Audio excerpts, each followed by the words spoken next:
Oi! Estamos aqui novamente com muita alegria. Prof. Tabita Aldelina conosco, Lobinho ali, produtorzinho nosso. E nós estamos para mais uma aula. Chega junto. Para mais uma aula de biologia. Essa aula top. A biologia é top, né, galera? Não tem como dizer o contrário, né, amores? Por favor. E olha só, na aula de hoje a gente vai falar... Lembra que a gente falou de um carinha que criou a biologia? Criou a escala Nature? Quem era ele? Jean-Baptiste Lamarck. Ok, beleza. Hoje nós vamos falar de um outro personagem que também trouxe sua contribuição para a compreensão de que, professora? Nós estamos falando de quê? Evolução biológica. Tá bom? Então, nós estamos construindo juntos toda essa questão aqui da evolução biológica. Joga lá na tela para a gente ver qual é a informação da aula de hoje. Olha lá, galera. Nós vamos falar sobre as teorias de Darwin. Darwin, Charles Darwin, quem nunca ouviu falar. A teoria da seleção natural e sobre o neodarwinismo. Prof, neodarwinismo não é aquela teoria sintética. É isso mesmo, você está ligadinho, ninguém mais te pega. Vambora? Então, nessa aula, a gente vai construir algumas informações a respeito desse homem, que foi muito importante para a nossa biologia, para o estudo da evolução das espécies. Queridos alunos, se segura, porque vai ser bem legal. Vamos lá? Joga lá. Habilidades dessa aula, prof. Conhecer a teoria da evolução proposta por Charles Darwin, entender o neodarwinismo e os processos evolutivos elencados por ele. Quem foi então esse camarada, prof? Charles Darwin foi um grande naturalista e autor de uma importante obra de biologia, intitulada o quê? A Origem das Espécies. Cara, o cara construiu esse livro em cima, a gente vai falar, né, de uma viagem, tá, que ele fez. Compilou um monte de informações. O cara era naturalista, todos os naturalistas, eles tinham uma habilidade também muito legal, que a prof. Tabita não tem, que é de desenhar. Então, no seu livro, A Origem das Espécies, então ele traz também várias descrições, né, imagens, desenhos que permitiram realmente marcar aquilo que ele estava falando nas viagens que ele fez. Mas a gente vai conhecer um pouquinho mais sobre ele e ver que ele teve os infortúnios da vida como eu e você temos. E nem por isso ele se intimidou. Alguns momentos a gente passa na vida que a gente fica assim, acha que não dá mais para seguir. Mas dá. Sempre tem esperança, né? Então, a gente conhecendo a história de Darwin hoje, não só a questão da sua contribuição com a biologia, mas a sua contribuição também, eu entendo, como homem, como uma pessoa, como um ser humano. Tá bom? Eu não posso desconectar essas coisas, gente. Eu gosto de falar do ser humano. Vamos lá, então? Joga na tela. Olha lá. Então, ele foi quem construiu, né, essa história sobre a origem das espécies. Ele tentou desvendar o máximo. Ele foi até onde ele pôde discutir a respeito disso. Com o que, prof? Com o conhecimento da época, né? Robert Darwin nasceu no dia 12 de fevereiro de 1809, galera, na Inglaterra, na cidade de Shrewsbury. Perdão, as pessoas que falam muito bem o inglês, tá? Não é a minha praia, mas a gente pronuncia aí, creio que está certo. Ele ficou conhecido por sua contribuição no entendimento da evolução das espécies. E olha que legal que a gente traz essas imagens aqui para vocês de processos que entram dentro dessa questão evolutiva, tá? As chamadas coevoluções, dois organismos que vão coevoluindo, vão evoluindo juntamente. Então, a gente tem adaptações maravilhosas no universo da fauna e da flora. Animais que se assemelham ao vegetal, ao ambiente em que eles estão inseridos, plantas que imitam, né, insetos para chamar a atenção ali, no caso, para o acasalamento desse inseto, mas na verdade, quando ele vai se aproximar ali, ela é uma flor, né? Uma alteração, uma modificação, se assemelhando àquele inseto. Então, todas essas variações, todas essas características foram observadas por Charles Darwin, tá? E um fato interessante, o nome dele, Charles Robert Darwin, né, se assemelha muito com o nome do pai, que era Robert Darwin. Sabe o que o Robert Darwin, pai de Charles Darwin, era? Um médico. E como muito comum, né, que o pai queira ter o seu sucessor, alguém que vai dar continuidade naquilo que ele estava trabalhando, tá? Então essa foi a primeira intenção aí do Robert Darwin. Joga lá na tela, olha lá. Então, desde pequenininho, Darwin mostrou-se interessado pela natureza e por todos os fenômenos que nela ocorrem. Interessantíssimo, alguns relatos dentro da biografia dele falam que ele tinha um primo, né? Esse primo, ele gostava, eles dois construíram juntos um mini laboratório, olha só que interessante, ainda criança, construíram um mini laboratório de química e lá eles faziam vários experimentos. E ele era um excelente colecionador. Professor, o que esse menino colecionava, professor? Ele era um amante da natureza, galera. Ele colecionava desde ovos, de qualquer bicho, qualquer animal que ele achava dentro da mata, ele trazia e colecionava os ovinhos. Cascas, conchas, ele gostava de plantas, animais. Então, todo esse universo, né, da vida como um todo, no ambiente, era atrativo para Darwin. Então, ele não ficava ligado aí em televisão, não tinha nessa época, mas enfim. Ele não ficava paralisado somente em algumas situações, não. Ele olhava o mundo ao redor dele. E ele via uma potencialidade fantástica, tanta coisa curiosa que ele precisava descobrir e ele se lançou nesses propósitos. Mas, obviamente, como criança, ele teve que respeitar e obedecer ao seu pai. Então, vamos dar uma trilhada aí, vamos lá? Olha lá. Aos 16 anos, Darwin iniciou o curso de medicina por imposição do seu papai, que era médico. O pai dele levava Charles Darwin para o consultório e ele pedia para que ele, já agora com 16 anos, ele já começava a ajudá-lo nas descrições. Quando ele estava fazendo processos cirúrgicos, né, ele começava a ajudar e a descrever cada etapa desses procedimentos cirúrgicos. Então, já a partir daí, a gente consegue ver essa potencialidade de Darwin de escrever. Então, ele tinha muito da questão de ser escritor, tá? Então, olha só como é que nascem as situações. Ele tinha habilidade e a paixão pela natureza, mas ele era muito sistemático, então as coisas foram se somando. Então, o pai dele lá, fazendo as cirurgias, processos cirúrgicos, e ele descrevendo detalhadamente. Então, o pai observou essa habilidade dele e falou, poxa, ele pode enveredar por esse caminho, sim. E aí, ele foi tentar fazer o curso de medicina, galera.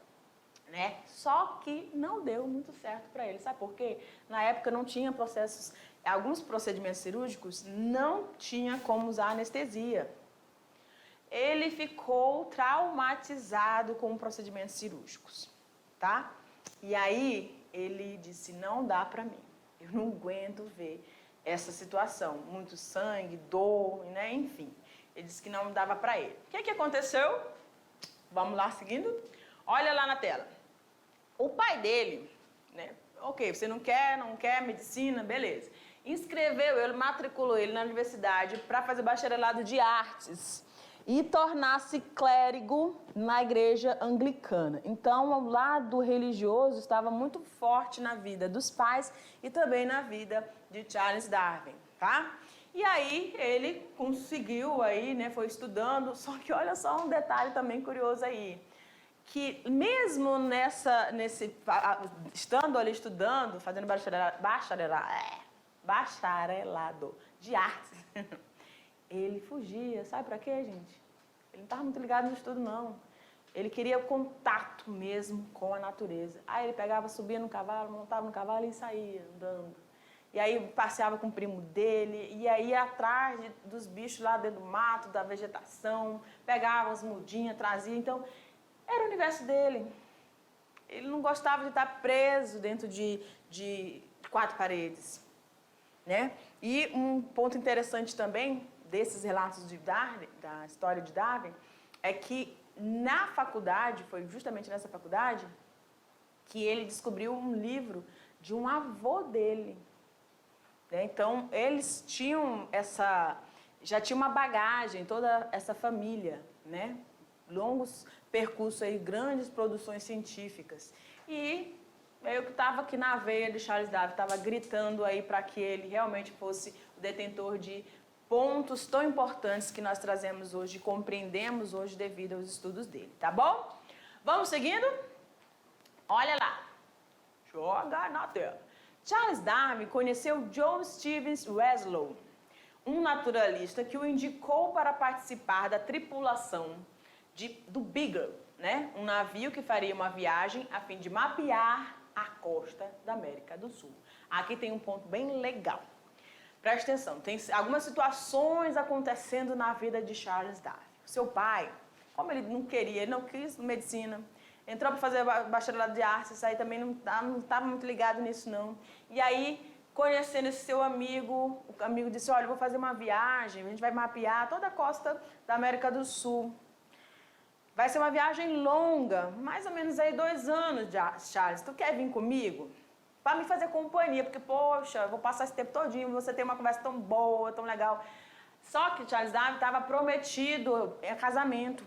Aí ele teve que chegar para a noiva dele, que era a prima dele, chamada Emma. E aí ele falou assim, olha, eu vou precisar me ausentar, fazer essa viagem, mas assim que eu voltar, eu vou honrar com o meu compromisso. E nós vamos nos casar. Perfeito? Ela, tudo bem, pode ir. E ele foi. Caramba! De 2 anos essa viagem durou, sabe quanto? 4 anos e meio, alguns dizem, né, que chegou aí beirando os 5 anos. Imagine, ela pensou que esse homem não ia mais voltar, né, gente? Estava largada, foi largada antes mesmo né, enfim. Aí, ele foi fazer essa viagem para acompanhar esse colega em todos os lugares que ele passava, o navio atracava, ele descia e registrava nos seus livros. Desenhava, parava, sentava e minuciosamente, ele era um naturalista, então ele observava cada comportamento de qualquer coisa, de qualquer forma de vida. E ele trouxe relatos muito importantes, tá bom?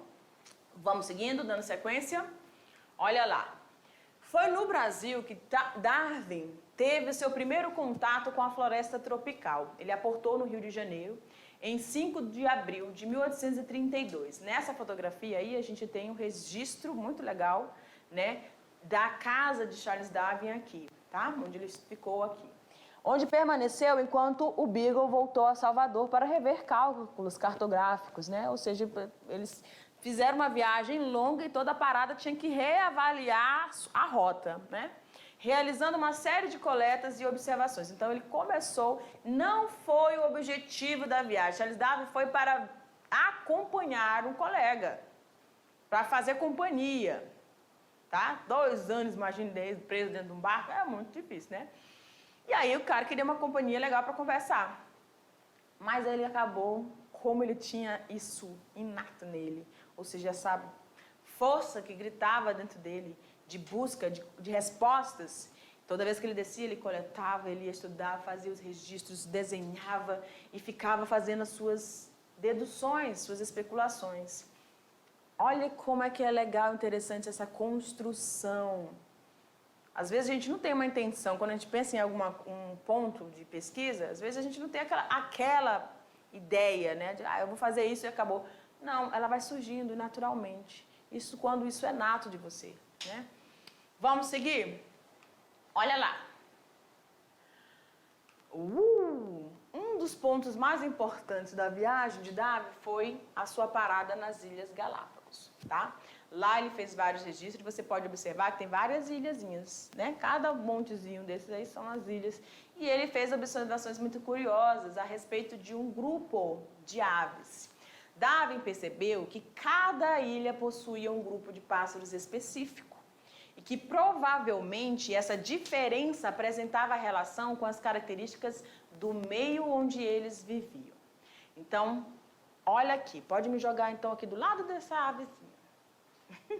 É, bem bonitinha, olha linda. Presta atenção. Ele começou a perceber que nessas ilhas ele visitou cada uma. E em cada uma ele encontrou um grupo diferente de aves. E ele começou a correlacionar essas diferenças com os ambientes. Como assim, professora? Aí ele foi observar o comportamento desses animais. O que eles comiam, como eles comiam. E aí ele percebeu a primeira coisa, que era a estrutura bucal desses animais. O bico, nós estamos falando de ave, então nós estamos falando de bico. Então ele foi observar esses padrões e fez o quê? Obviamente registrou. Foi. Olhou lá. Gente, olha a memória fotográfica desse cara, né? Ele ia desenhando, olhava e que olhar, né? Que visão de águia esse cara tinha. Porque às vezes nem sempre a gente consegue se aproximar muito perto, muito próximo de um animal, tá? E ele foi descrevendo tudo isso aí, certo? E ele fez alguns registros que, para sua época, não pegou muito bem para a sociedade, né? Que estava ali naquela visão fixista, criacionista, tá bom? Lembram fixistas? As espécies são imutáveis, não tem alteração, não pode sofrer essas alterações, tá? Grandes eventos podem fazer com que haja alguma diferença, mas essas espécies não passam por processos de evolução. E aí ele começou a escrever e falou assim, poxa, tem alguma coisa, né? Como é que eu vou fazer isso? Como é que eu vou chegar? Mas aqui eu estou vendo, tem alguma coisa aqui, né? Foi o que ele fez. Pode me tirar? Jogando ali, olha lá. Quando voltou para a Inglaterra, Darwin havia compreendido que as espécies sofriam mudanças através do tempo, mas ele não publicou de imediato suas percepções, principalmente por causa das questões religiosas que eu acabei de falar. A primeira versão de A Origem das Espécies foi feita em 1842, mas não foi publicada. Aqui a gente tem um episódio na vida de Charles Darwin, que era aquela questão pessoal em relação à sua religião, em relação ao pensamento científico, a essa construção.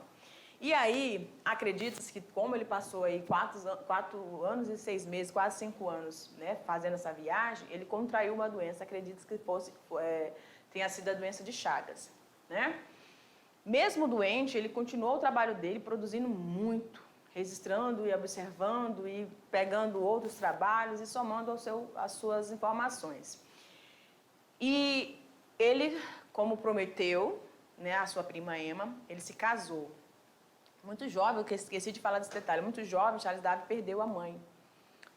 Os pais tiveram 6 filhos, ele era o 5º filho, e com 9 anos de idade ele perdeu a sua mãe.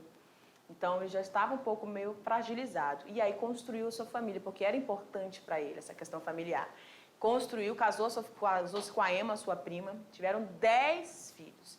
A filha mais velha de Charles Darwin faleceu, né? Também contraiu uma doença muito séria e também foi vítima, morreu.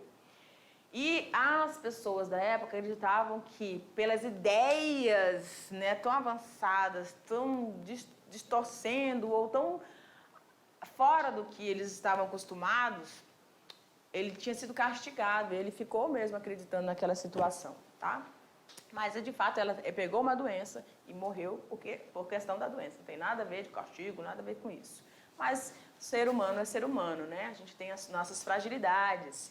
E aí ele ficou um pouco apático em relação a isso. Eu falei, então vou parar de falar, se isolou um pouco.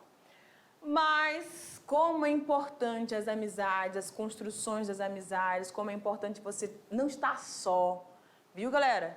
Não se isole, não. Você tem que estar no meio do povo mesmo. Olha só o que aconteceu na virada da vida de Charles Darwin. Olha lá.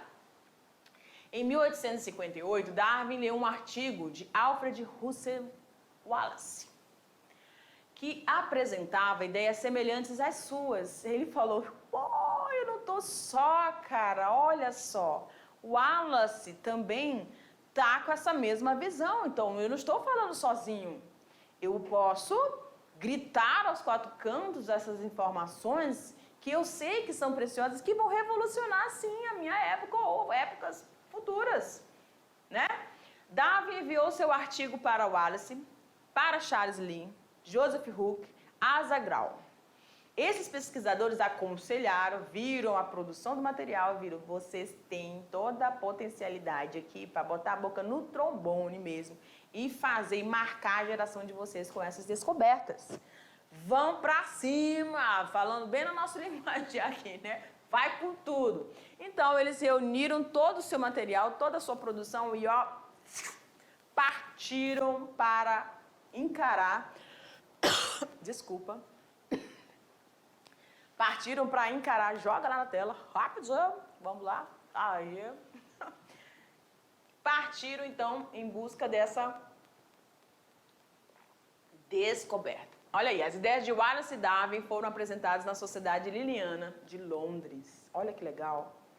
E aí agora, eles não estavam sós, eles estavam unidos, juntaram as suas forças e realmente falaram o que eles estavam vendo, que era o ambiente exerce uma força muito grande sobre a vida. E essa vida pode sim ter alterações por força dessa influência. E aquilo que vai ficar mais impregnada dentro de uma população pode passar, pode ser transmitida. É diferente do que Charles Darwin do que Jean Baptiste estava falando. Ele falava que as características adquiridas poderiam ser transmitidas. Agora ele estava falando aqui de uma força maior que agia sobre as formas de vida, exercendo essa força sobre caracteres que favoreceriam a sobrevivência. Favorecendo a sobrevivência desse animal, desse organismo, dessa espécie, você também tem a capacidade dele de se reproduzir e, obviamente, deixar o quê? Descendentes. Olha a construção de todo esse pensamento deixado por Charles Darwin, tá? Vamos junto ali para a nossa telinha. Então, a partir dessa compreensão, surge a teoria da seleção natural. Professor, o que seria isso? Seleção eu sei, né? Que a gente vai fazer prova, a gente vai fazer, bota lá os currículos passam por uma seleção, os melhores currículos, ok. É mais ou menos isso, mas a gente tem algo natural que acontece na vida, tá? Que é o que foi que ele denominou aí seleção natural, beleza? Segundo Darwin, a seleção natural ocorre através da conformação de certas propriedades benéficas ao contexto ambiental, as quais são legadas hereditariamente para os sucessores dos seres vivos. Então, poderia ser transmitido. Darwin percebeu que características favoráveis ao ambiente tornam-se mais comuns em gerações sucessivas de uma população de organismos que se reproduzem, tá? Ao mesmo tempo que as características desfavoráveis hereditárias tornam-se menos comuns. O que ele está querendo dizer aqui, prof? Olha aqui para mim. Existem características no organismo, no indivíduo, que, dependendo do ambiente onde esse ser está, vai permitir com que ele se alimente mais, ou que ele realize ou se posicione melhor dentro da cadeia alimentar, tá? Então, tem vários fatores que vão começar a influenciar, vão nortear essa vida dentro desse ambiente que ele está inserido. E ele falou assim, que essas características que se relacionam mais com o ambiente, elas vão permanecer, estão permanecendo. E aquelas que são hereditárias, né, que passaram ali dos pais para a prole, que não estão destoando um pouco da situação do ambiente, elas não sofrem tanto essa pressão, elas acabam sendo excluídas. e acabam desaparecendo. Vamos ver uma situação que ele descreveu ali. Vamos lá? Joga lá na tela.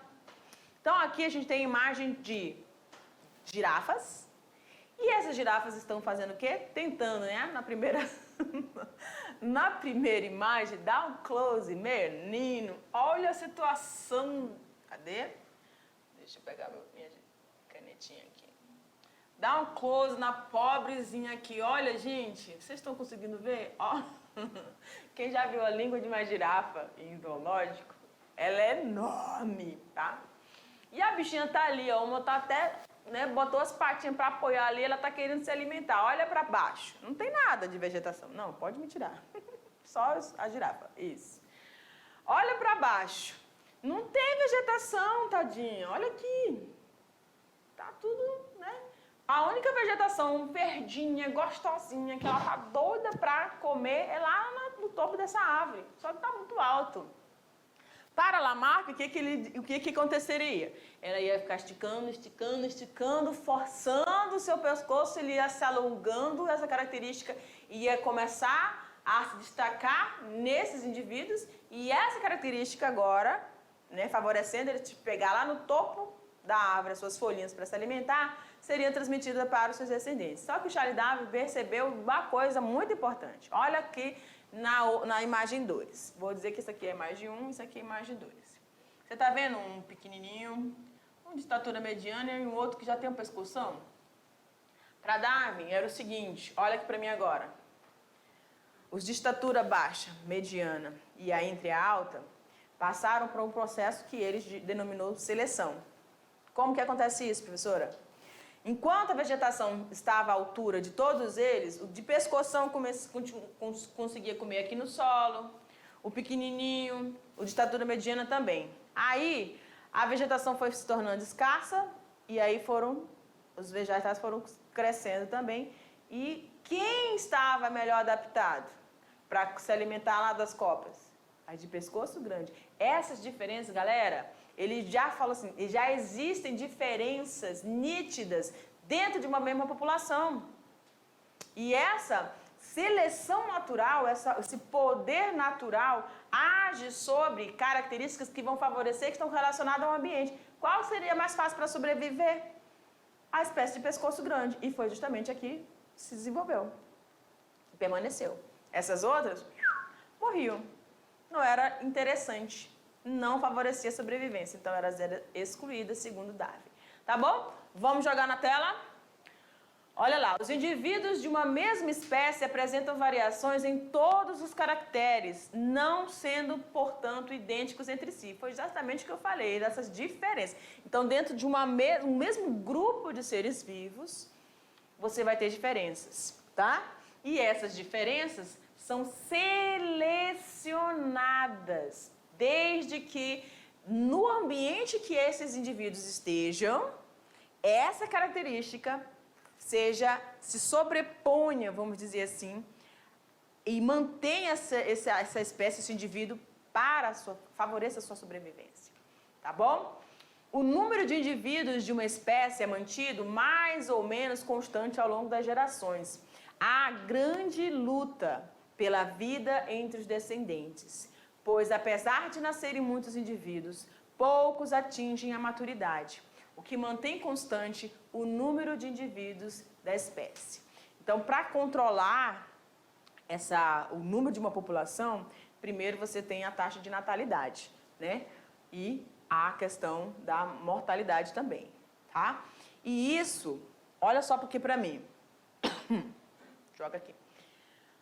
Você pode observar que existem grupos de animais que têm muitos filhotes, a prole tem um número grande, e outros que têm um número menor, mais reduzido. Normalmente, você vê isso, prole pequena, quantitativo de filhotes menor, para os mamíferos, porque eles têm o quê? Cuidado parental.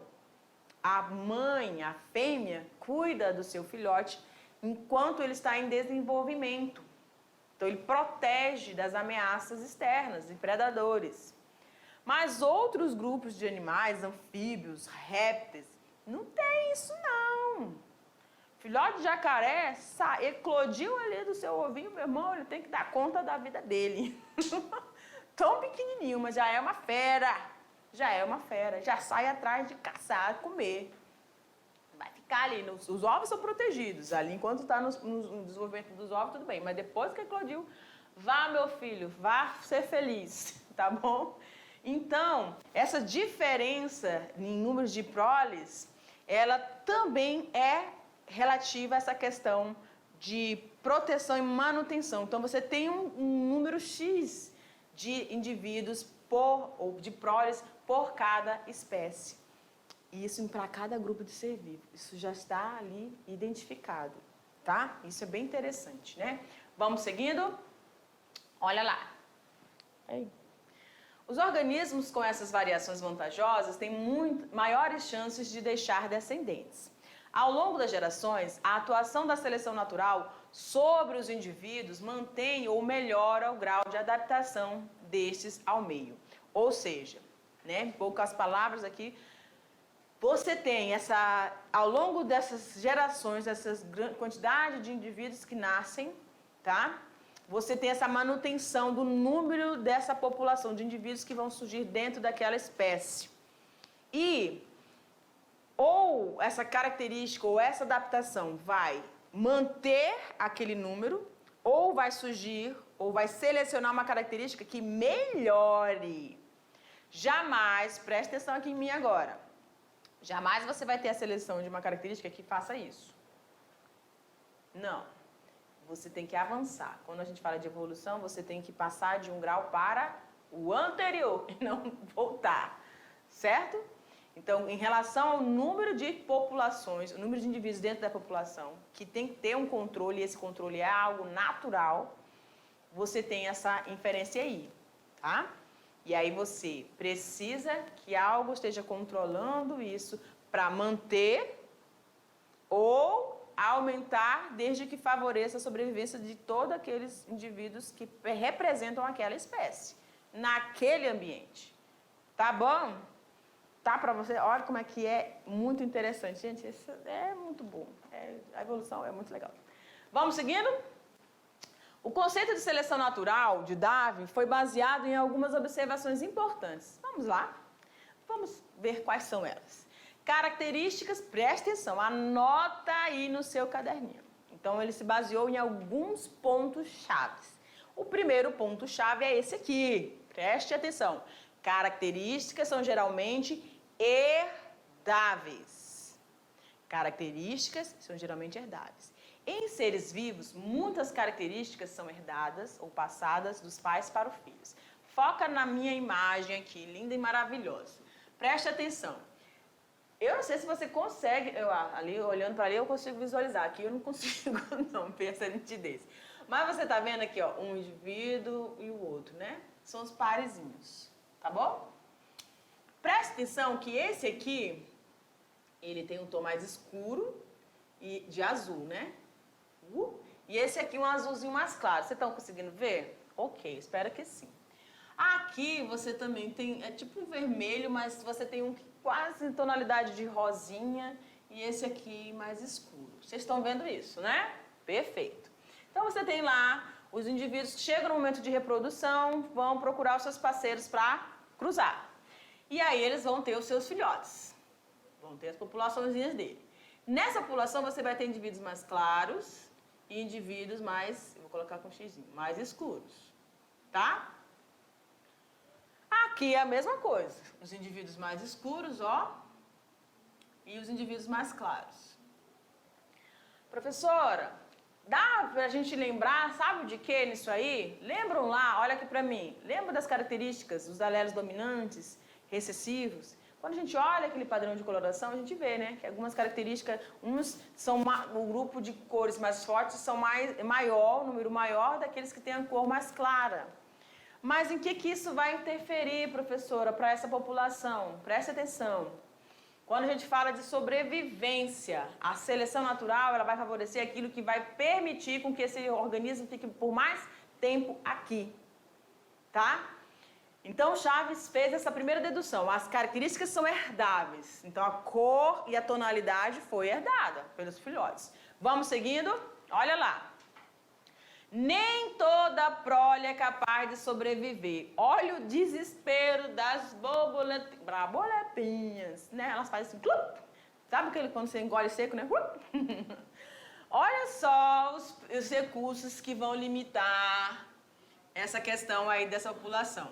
Falta de alimentos, falta de hábitat, falta de parceiros para acasalar. E devido a essa ausência aqui, você vai ter o quê? A eliminação de alguns, tá? Então, primeiro, as características são herdáveis. Nem todos vão sobreviver, galera, porque tem que ter uma mortalidade. Tem nascimento? Tem que ter mortalidade. Algo para intervir aí nesse grande crescimento. Lembra que a gente vai ter filhotes, indivíduos que vão se reproduzir muito e outros menos. Joga lá na tela. Aí, a prole varia quanto às características herdáveis. Os descendentes em qualquer geração serão ligeiramente diferentes. Aí olha a conversa delas. Ei, vocês são vermelhas. Que legal!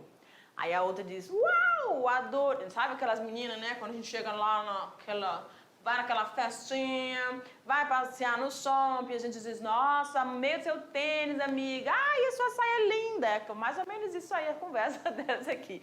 Adorei essa cor de asa azul. Olha que bonitinho. Vocês estão vendo que tem mais características aí? Tem um vermelho bem acentuado, um rosinho mais claro, um azulzinho quase apagado e um azulzinho mais forte. Já deu uma alteração aí, não foi? Baseado nessas observações, Darwin concluiu o que, professora? Em uma população, alguns indivíduos vão herdar características que os ajudam a sobreviver e vão ajudar, obviamente, no processo de reprodução, e quer dizer, então, que as características vão ser transmitidas, as favoráveis vão ser transmitidas aos descendentes, tá bom? Vamos falar dos tentilhões? Se as espécies de tentilhão, professora, o que é tentilhão? São aves, aquelas aves de biquinho que a gente viu lá no início, tá? Que lá nas Ilhas de Galápagos, né? Se elas compartilhassem um ancestral comum, faria sentido que elas se assemelhassem fortemente entre si. E aos tentilhões do continente que provavelmente compartilhavam esse mesmo ancestral comum. Ou seja, eles descenderiam do mesmo indivíduo, né? Do mesmo representante. Mas se grupos de tentilhões tivessem sido isolados em ilhas separadas por muitas gerações, cada grupo agora teria sido exposto a um ambiente diferente, esse já é um detalhe, no qual diferentes características herdáveis poderiam ter sido favorecidas, como o que, prof? Tamanhos, formatos diferentes do bico, para a utilização de diferentes fontes de alimento. Olha a tabelinha, né? Acho que ele vai abordar. Quando ele observou essas diferenças de ambientes e de bico, aí ele se associou à questão da alimentação disponível em cada uma daquelas ilhas encontradas em Galápagos. E aí a gente tem a construção do neodarwinismo. E o que diz? Que é a teoria sintética que nós já falamos na aula anterior, né? Foi formulada por vários pesquisadores, tomando como essência as noções de Darwin sobre a seleção natural e incorporando também as noções de genética, tá?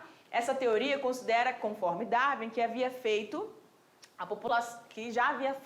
a população como unidade evolutiva. Então, ele considera de onde parte esse processo evolutivo? Das populações.